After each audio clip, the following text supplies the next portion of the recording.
La librairie Panafrica fêtait ses 10 ans d'existence dimanche 13 décembre 2015 à l'Orlo du Sud.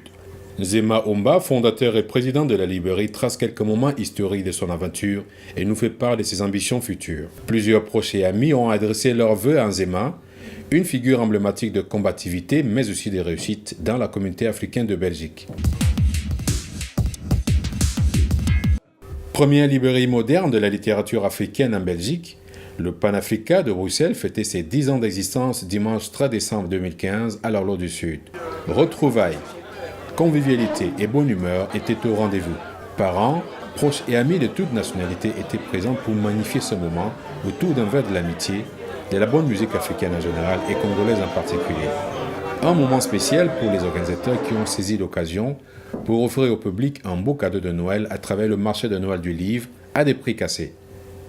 Nombreux lecteurs et amateurs de la littérature africaine ont trouvé leur bonheur, à commencer par nous-mêmes. Cette aventure a commencé en 2005 dans le quartier Matongé d'Ixelles. Zema Omba, fondateur et président de Panafrica, brosse quelques faits historiques qui ont ponctué la vie de la librairie. L'aventure a commencé en 2005, en octobre 2005, dans le quartier Matongé. Mais elle a commencé bien avant, c'est-à-dire que c'est comme un iceberg. L'iceberg était visible en 2005, mais ceux qui avaient en dessous étaient préparés depuis bien longtemps. Et voilà, et ça fait 10 ans aujourd'hui. Et durant ces 10 ans, ponctués de 85 conférences avec tous les acteurs culturels, que ce soit Antoine Chitungu Kongolo, Pichi Banda, Charles Djungu Simba, Jean Bofan, Colette Brackman, Marie-France Cros, Lucas Catherine.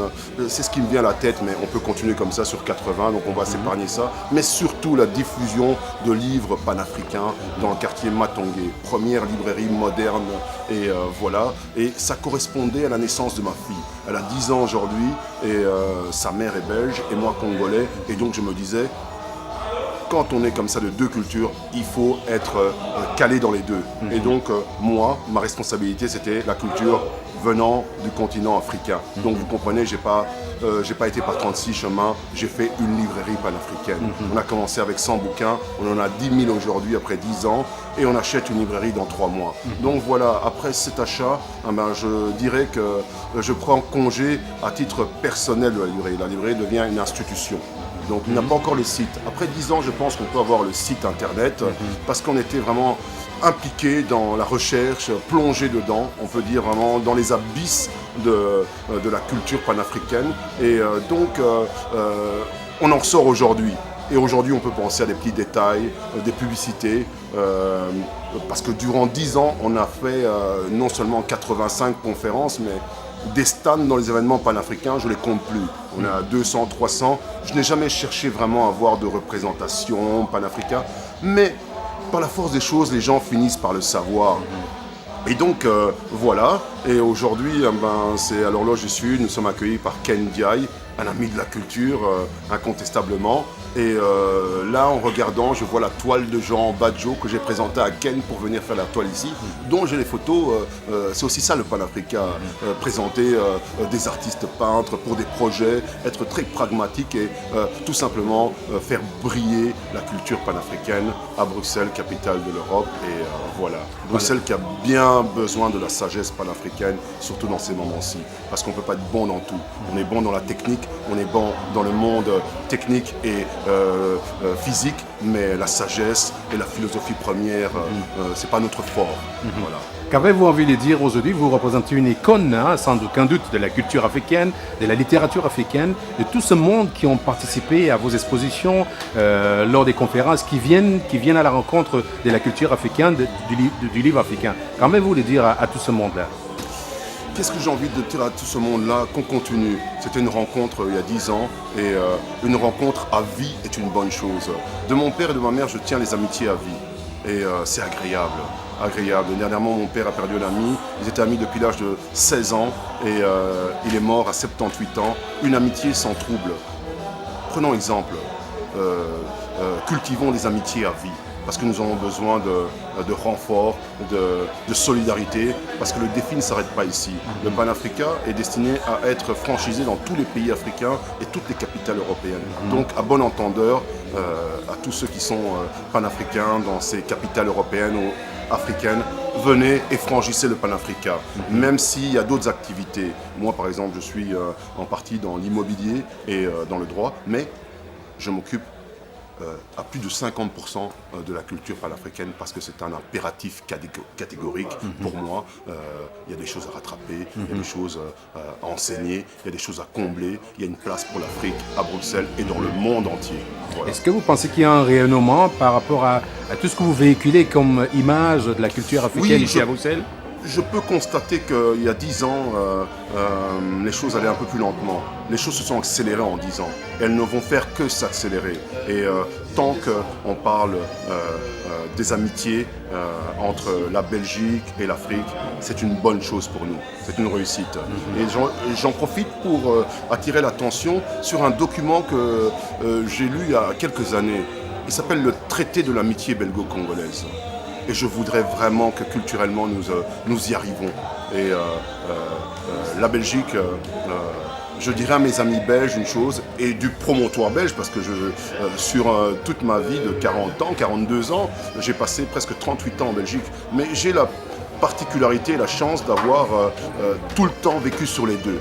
Donc ça veut dire depuis l'enfance, on fait le Congo 4 ou 5 fois par an et je connais Kinshasa comme Bruxelles et je me dis vraiment, ils ont besoin de se voir. Et je dirais à mes amis belges, à mes amis congolais d'ailleurs, que la Chine de la Belgique c'est le Congo et la Chine du Congo c'est la Belgique. Mais dans certains modes opérationnels, c'est-à-dire que j'ai une maxime pour dire les choses. Le Congo doit devenir à la Belgique ce que l'Amérique est devenue à l'Angleterre. Voilà ma projection. Voilà.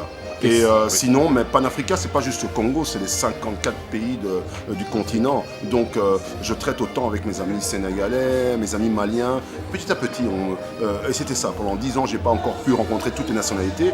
Mais je commence, Ghanéen, Nigérian, etc. Et donc, voilà, c'est ça qui est intéressant. Et on apprend tous les jours. Et voilà, ce qui a été oublié au Congo est retrouvé en Guinée et à Bruxelles aussi.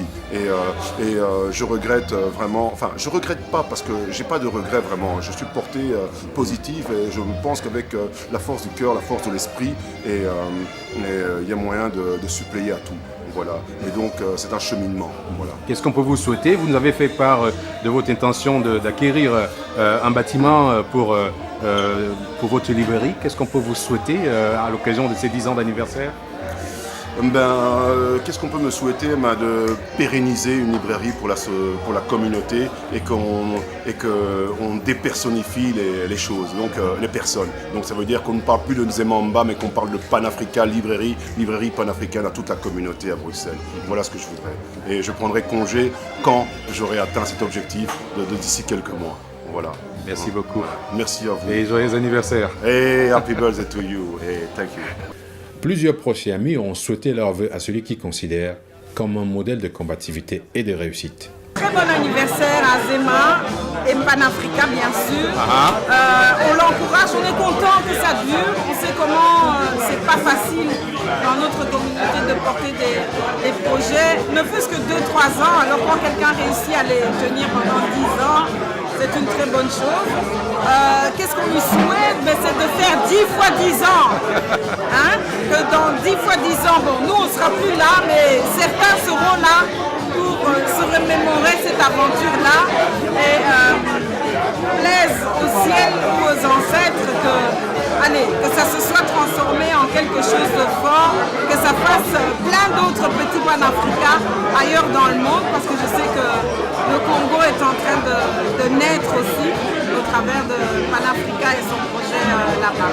Donc bon anniversaire Panafrica, bravo Zema pour cette initiative. À tous, c'est Zema. Ça s'est passé excellemment bien. Papa, maman, tout le monde, toute la famille, on a emmené tout le monde, on était présents. Bon anniversaire à vous les gars. Et on se voit très vite. Félicitations, c'est tout ce qu'on peut dire. Vraiment, voilà, félicitations Zema.